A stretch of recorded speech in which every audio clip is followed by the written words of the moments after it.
ইন্নাল হামদালিল্লাহ ওয়াসসালাতু ওয়াসসালামু আলা রাসূলিল্লাহ। একটি সময় আসবে যেদিন আর কোনো সুযোগ থাকবে না, যেদিন মানুষ বুঝবে সে কত বড় ভুল করেছে।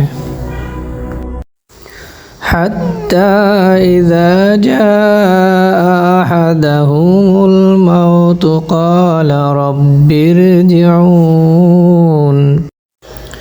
অবশেষে যখন তাদের কারো মৃত্যু আসে, সে বলে, হে আমার রব, আমাকে ফেরত পাঠান। মৃত্যু উপস্থিত হলে মানুষের চোখ খুলে যায়, সে তখন বুঝতে পারে সময় কত মূল্যবান ছিল। কিন্তু তখন আর কোনো সুযোগ থাকে না। মৃত্যুর সময় করা প্রার্থনা আর কবুল হয় না। মৃত্যুর পর শুরু হয় বর্জখের জীবন। এটি শুরু হয় মৃত্যুর সঙ্গে, শেষ হয় কিয়ামতের দিন।